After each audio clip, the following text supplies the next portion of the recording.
Subscribe to the William Pace Show YouTube channel. Be sure to click the bell and give us the thumbs up. Thank you. The William Pace Show through the years has been a beacon of light in the Midwest, taking you to such destinations as the Navy Pier, the Palmer Hilton Palace Hotel, the German Village, the Showboat Majestic Theatre, the Ohio Village, and the Krohn Conservatory. There's always something cooking in the kitchen on the William Pace Show. Some of the biggest stars, entertainers, and political figures like B.B. King, Jimmy Walker, Bob Carlisle, Patti Austin, Mr. T, Whitley Phibbs, and Congressman Tony Hall have appeared on the William Pace Show. Now, without further ado, we proudly present the William Pace Show on CATV, coming to you from the heart of the Midwest. The William Pace Show, asking the questions you want to ask, getting the answers everyone wants to know. It's a new season of the William Pace Show. We're raising the bar with more commitment to educate, inform, encourage, inspire, empower, and help you have your best life. Everyone deserves to have their best life. I'm just staying the course. Here we go. Good evening, I'm William Pace. Thanks so much for tuning in the William Pace Show tonight. My guest is Michelle Nichols, author of Childcare Before Daycare. Welcome to the William Pace Show. Thank you. Thank you for having me. I want to let the people know that you're coming to us from Charlotte, North Carolina. Yes. So you grew up in Carolina, North Carolina. I did. Tell us a little bit about your background. You grew up in the town Monroe? Monroe, yes. So grew up in the town of Monroe. I am the 10th, which is the last child of 10 children my mom and father had. And 8 girls, 2 boys. Wow. Yeah. Now, let's talk about growing, because I'm from a large family. There were 7 children. Okay. And where did you come into the order? The last child? I am the last. Okay, so how was the last being at the end of the road? 'Cause I was like second from the beginning. What was the last child like being? Well, if you ask my sisters, they say I'm the spoiled one. So is that what they would say? I enjoyed it actually, and I You still enjoyed it. You got a lot of attention. Yes, I have gets a lot of attention, and so they don't call me Michelle; they still call me baby sister. Yeah. Well, there are good things coming from a big family because you have more people watching out for you, and particularly if you're the youngest one. If you're the youngest, everyone's watching out for the youngest one. Yeah. So, when you were growing up in Monroe, did you have an interest in childcare at that time? Well, like I said, at first I really didn't. Trying to find my way when I was in school, trying to figure out what I really wanted to do. Going to school, and I just had childcare as just a job, just to do. Okay. And I found myself really liking it, and so I started working at this childcare, and then went on to another facility where I became lead teacher, assistant director to director, now to owner. Wow. So there was a phase that you were prepared. Do you feel in some way that you were destined to be in childcare? Do you feel that it seems from what you just said that there was a road that you were traveling on, and each step of the road prepared you for the next step of the road? Yes. So many times we can have a call on our lives and not even know it. Exactly. Because that wasn't my calling, because I'm thinking I'm going to go do hair or maybe be a nurse. Wasn't sure, but daycare really wasn't in my view, but God knows best, and he knows where I would thrive in. Yes, that is often, so true. There's, what's the song? I won't complain because God can see far more than our weary eyes can see, and so, or what we see in the way of the world, you see. Right. Right. So, but then I guess apparently you sort of liked the idea of the work, and it grew on you, and it became a profession for you. Yes.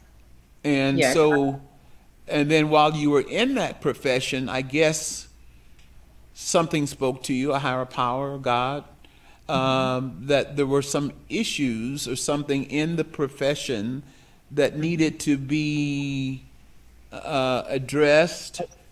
And what are some of those issues you would think? Well, I could honestly say that being in daycare for like 20 years now or more, I have seen parents. So you can have like first or second shift. Some daycares have, all the way to first, second, and third.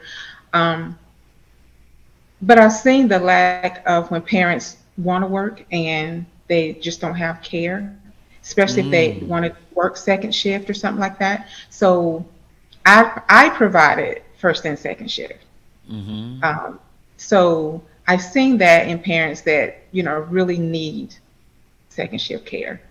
And so you just want to be that person that will provide that for them. Great. And when Tom mentioned to me that you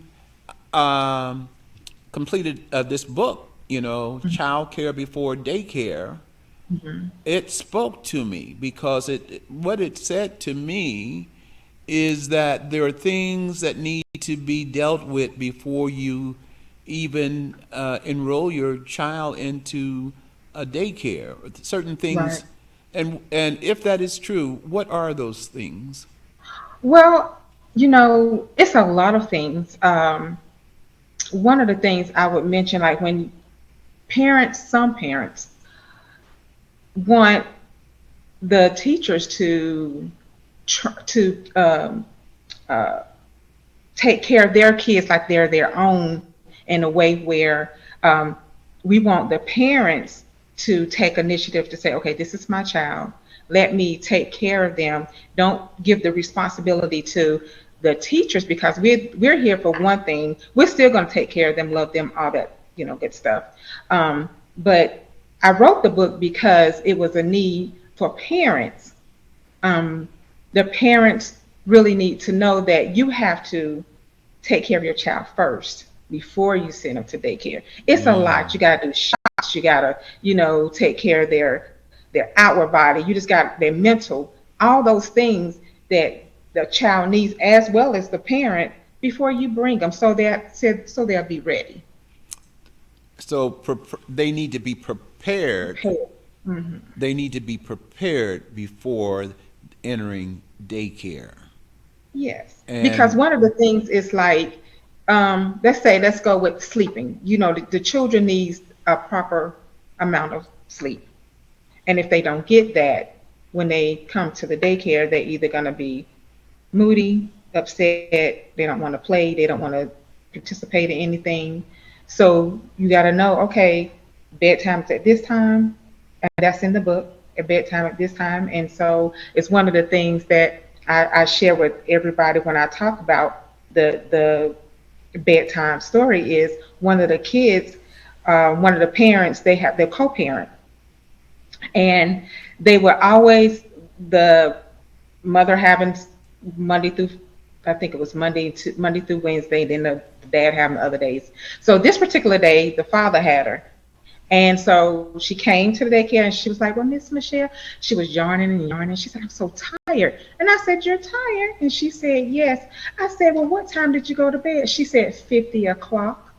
And I said, what? 50 o'clock? And I said, well, don't you know you got to get up at 60 o'clock? And then she was just looking at me, but it was just like, 50 o'clock was a long time for her.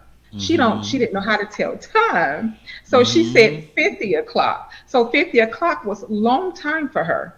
So it's like children know when they were one parent or with the other parent that they have to co-parent together. So when they do take them to, the daycare, that the child is okay.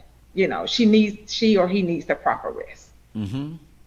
There's more to come on the William Pace Show, coming to you from the heart of the Midwest. Stay with us. The William Pace Show through the years has been a beacon of light in the Midwest, taking you to such destinations as the Navy Pier, the Palmer Hilton Palace Hotel, the German Village, the Showboat Majestic Theatre, the Ohio Village, and the Krohn Conservatory. There's always something cooking in the kitchen on the William Pace Show. Some of the biggest stars, entertainers, and political figures like B.B. King, Jimmy Walker, Bob Carlisle, Patti Austin, Mr. T, Whitley Phibbs, and Congressman Tony Hall have appeared on the William Pace Show. Now, without further ado, we proudly present the William Pace Show on CATV, coming to you from the heart of the Midwest. Subscribe to the William Pace Show YouTube channel. Be sure to click the bell and give us the thumbs up. Thank you. Good evening, I'm William Pace, and thanks so much for tuning us in tonight. My guest this evening is Michelle Nichols. She's the author of Childcare Before Daycare. Thank you so much for being on the William Pace Show tonight. Thank you for having me. Before we went to break, we were talking about preparing children before they enter into the daycare, and how important that is, because if they're properly prepared, they will do really good in daycare and maybe excel. Would you say that's true? I say that's accurate. Yes. Great. And so we touched upon in the first segment that sometimes children don't get the necessary sleep or rest. And so when they come to daycare, they're not properly rested. And so as a result of not being properly rested, they're not able to maybe partake of the activities fully. Yes. And you find that to be true? I do, because one of the things that parents need to address is, like we addressed about the sleep pattern, where they need their rest, and they also need to address the eye care. Some kids, they will be like want to do art activities or different activities, and some kids may have eye issues or eye problems, and so they need to make sure that their child goes to the eye doctor. There's a dental steps that I have in the book that the parents need to address as well. And then as well as the importance of the milestones. And so children have different levels that they should be doing at different times, social, emotional. They should be able to address their growth. It's a growth pattern where if you're 2 years old, what you should be doing then. If you're 5 years old, what you should be doing then. And you can tell when a child is not doing what he's supposed to do at the age. If you're 3 years old and you're not talking, then you got to know, okay, hey, something is wrong. If you're 1, you're not even trying to walk. So then there's something else that needs to be addressed. It's a lot of things that need to be addressed when parents are bringing their children to daycare, because daycare is from 6 weeks to 12 years old. So you got that big difference. And so each child has a different milestone that they need to go to in order to say, okay, he or she is on the level that they need to be on. And I would think that is extremely important, because there could be major issues going on with the child, and I would think you would want to have that resolved or checked out prior to daycare. Yes. Because if those things are checked out and addressed or eliminated or taken care of, then the child would be able to accelerate more in the daycare program. Yes. And the parents would probably get their full benefit from their tuition fee, you see, the fees that they pay. Would that be a good assessment of it, you think? Yes, exactly, yes. So it's critical, and and I'm receiving too that there's a connection, and not so much connection, it has to work in conjunction as a team together, the child care and the daycare, for it to really benefit the child in the utmost. It's a hand-on-hand thing. So it's like if the parents do what they need to do at home, then we can do what we need to do at the daycare, and we can bring it together, and we can help each other out to make the child more better and more efficient for their day, to be much better. Do you think that parents are prepared, or maybe they need help, or maybe they need some training into? Yeah, I think so, because you have young parents, then you have grandparents, and grandparents, they already raised their children, now they're raising their children's children. And so now they may need to know different things. There's something called SIDS, that's when you put a little infant into a crib, you got to know that you can, even though how cute it is, you got to know that there cannot be toys in the crib, there cannot be blankets in the cribs, because the baby can roll over, smother itself, and that's what you call SIDS. Infants pass away for all the things that's in their crib. So we have to be intentional to say, okay, let them take classes. The parents can take classes, and then then the younger kids can take classes as well, and then so they all can get together. And we give them class. We show them that, okay, you can take this class for this, whatever you need this for, and if you need learning how to be a mother, they have classes like that. Things that would just help you out.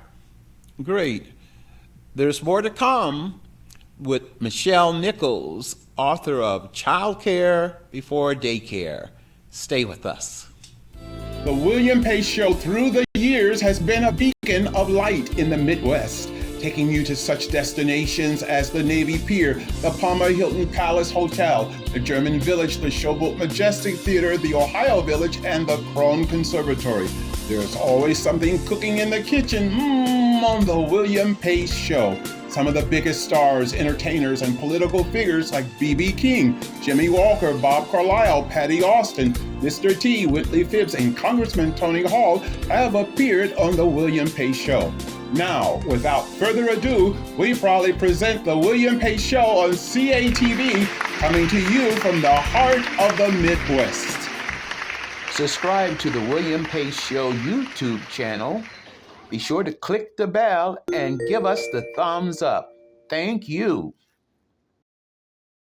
Good evening. Thanks so much for tuning in to the William Pace Show. My guest this evening is Michelle Nichols, author of Childcare Before Daycare. I really like that title. How did you come up with that? I came up with it because it's almost like self-explanatory.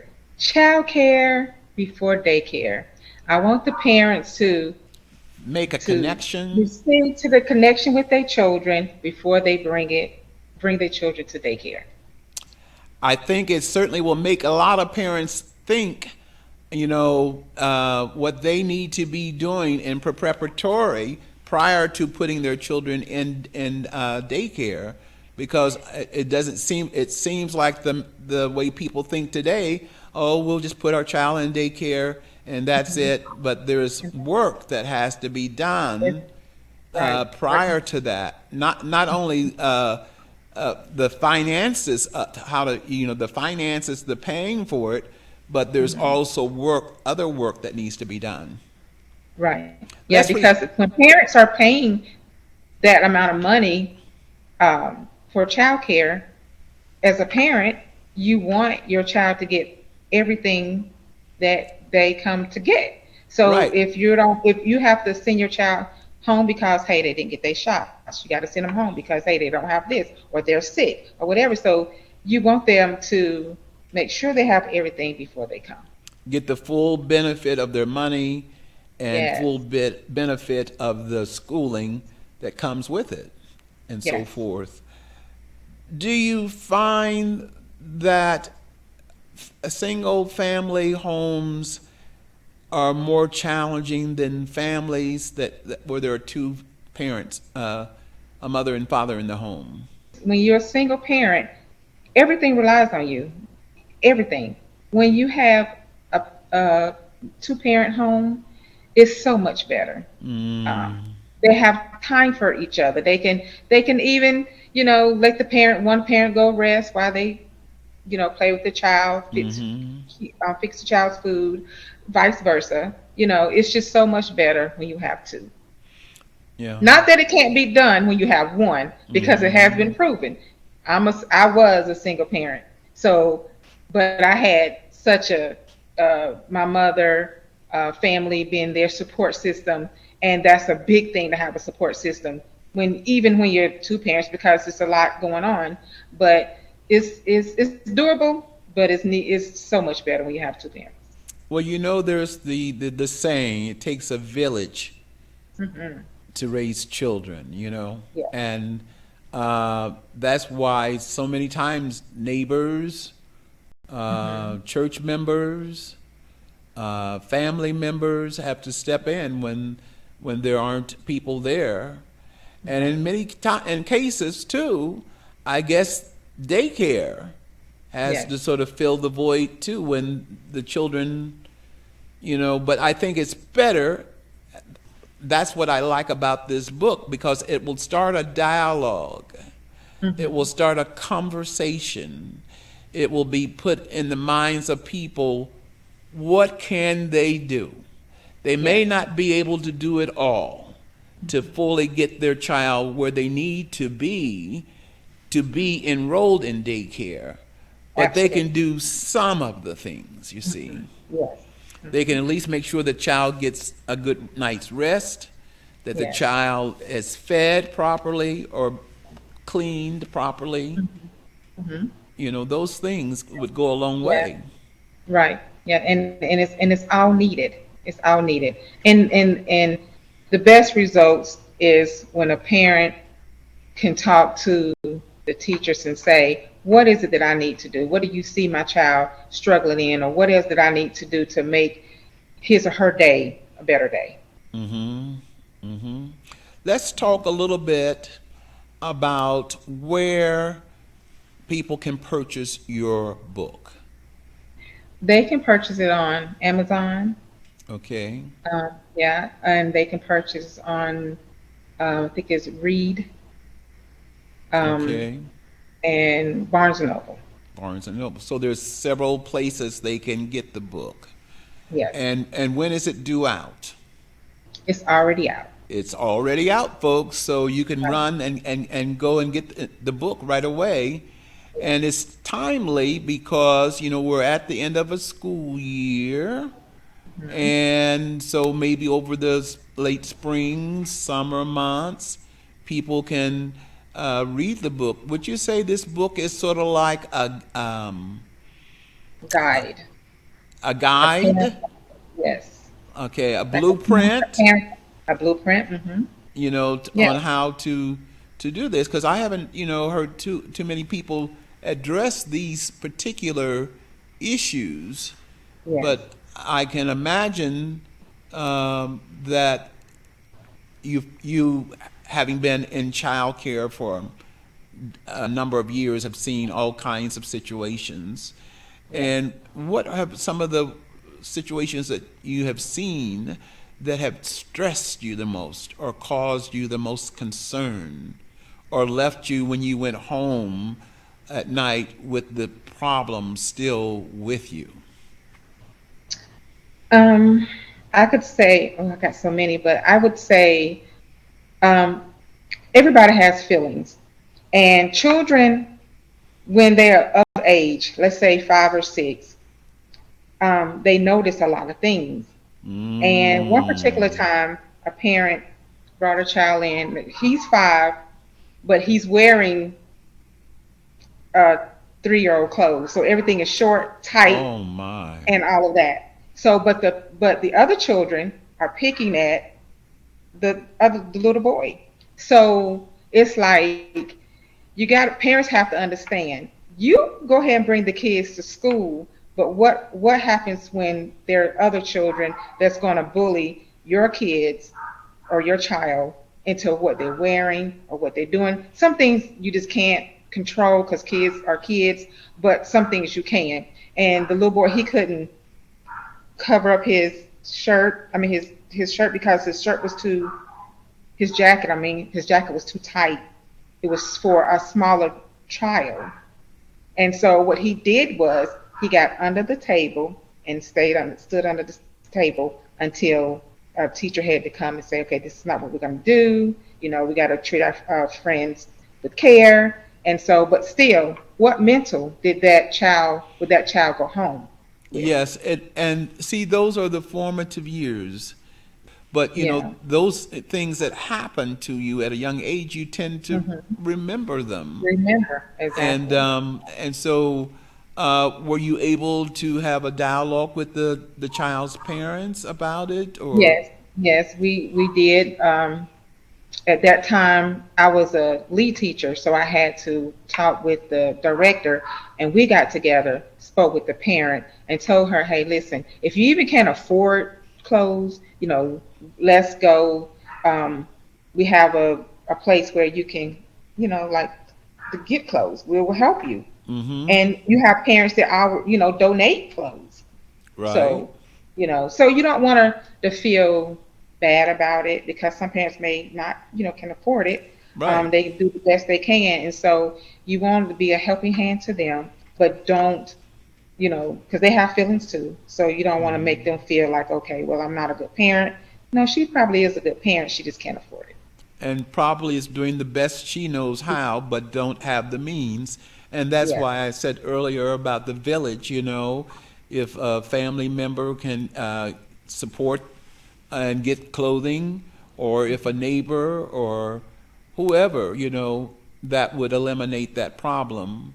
Lastly, because we're almost out of time, I really wanted you to tell us where we can get the book again, and I would love for you to come on the show in a future show, maybe in the fall or prior to the fall, maybe just before in the summer, and talk about this, because this is such a fascinating subject, because we want people to get off to a good start, you see? Yes.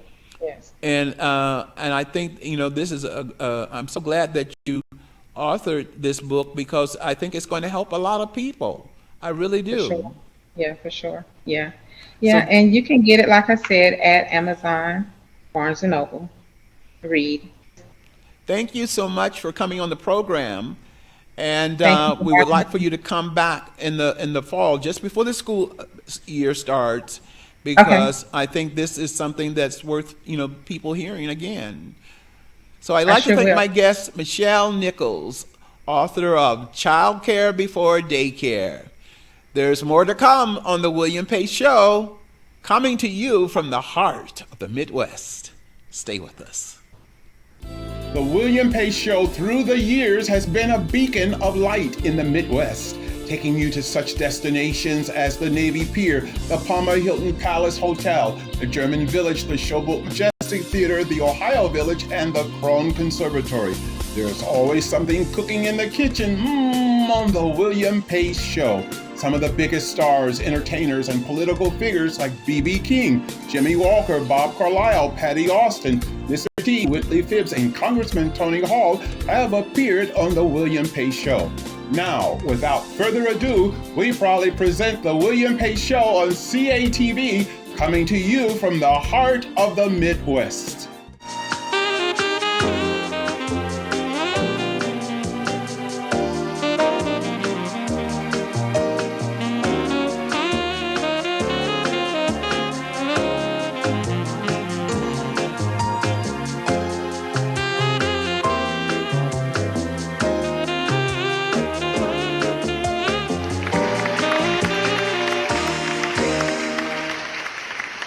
Subscribe to the William Pace Show YouTube channel.